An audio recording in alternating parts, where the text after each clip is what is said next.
সাবরিনা, তোমার যে মাঠের দাবিটা, এটা আমরা প্রক্রিয়াটা অলরেডি শুরু করেছি, মোটামুটি ভাবে শেষ হয়ে এসেছে কাজটা। তোমাদেরকে একটা সিকিউর জায়গায় মেয়েরা যাতে প্র্যাকটিস করতে পারে, খেলতে পারে, সেইটা মোটামুটি মাঠটার সিলেকশন সবকিছুই হয়ে গিয়েছে। Thank you so much sir. Almost done, সেটা থ্যাংক ইউ দ্রুতই জানতে হবে। প্রথমবারের মতো সরকারি পর্যায়ে জাতীয় ক্রীড়াবিদদের বেতনের আওতায় আনা হচ্ছে। আজ সকালে তেজগাঁওয়ে নিজ কার্যালয়ে কার্যক্রমের উদ্বোধন করেছেন প্রধানমন্ত্রী তারেক রহমান। বেতন কাঠামোর আওতায় জাতীয় ক্রীড়াবিদদের ক্রীড়া ভাতা প্রদান কার্যক্রমের এবারের প্রতিপাদ্য বিষয় ক্রীড়া হলে পেশা, পরিবার পাবে ভরসা। প্রথম পর্যায়ে ১২৯ জন ক্রীড়াবিদকে ক্রীড়া কার্ড দেয়া হচ্ছে। বেতনের পাশাপাশি সরকারের পক্ষ থেকে তাদের সম্মাননাও দেয়া হবে। সরকারের লক্ষ্য পর্যায়ক্রমে ৫০০ জন ক্রীড়াবিদকে এই বেতন কাঠামোর আওতায় আনা। যেসব ক্রীড়াবিদ বেতনের আওতায় আসবেন তাদের প্রতি ৪ মাস পর পর পারফরমেন্স মূল্যায়ন করা হবে। পারফরমেন্স বজায় রাখতে পারলে তারা এই সুবিধা অব্যাহত রাখতে পারবেন, আর পারফরমেন্সে ঘাটতি দেখা দিলে তালিকা থেকে বাদ পড়বেন।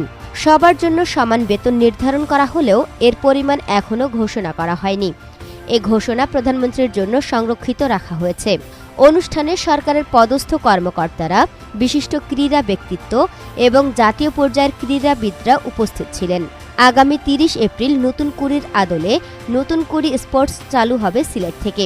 প্রধানমন্ত্রী তারেক রহমান আজ এ ঘোষণা দেন। আমরা যে প্রতিশ্রুতি জনগণকে দিয়েছিলাম, দেশের মানুষকে দিয়েছিলাম, সেই প্রতিশ্রুতির কাজটি আমরা ধীরে ধীরে শুরু করছি বা শুরু করেছি। আজকের এই অনুষ্ঠানটি হচ্ছে তার প্রমাণ বা সাক্ষ্য। আমাদের দেশের ছেলেমেয়েরা, তরুণ তরুণীরা যারা ভালো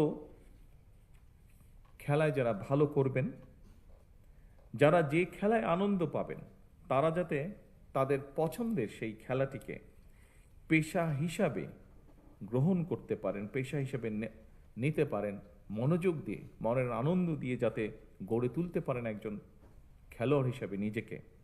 সেজন্যই খেলাধুলাকে পেশা হিসাবে নিয়ে একজন খেলোয়াড় যাতে অর্থনৈতিকভাবে অনিশ্চয়তার মধ্যে না থাকেন, সে লক্ষ্যেই কিন্তু বর্তমান সরকার খেলোয়াড়দেরকে ধারাবাহিকভাবে আমরা যে একটা সুনির্দিষ্ট নীতিমালার ভিত্তিতে আমরা একটা সম্মানী কাঠামোর আওতায় আনার কাজটি বাস্তবায়ন আজকে শুরু করেছি।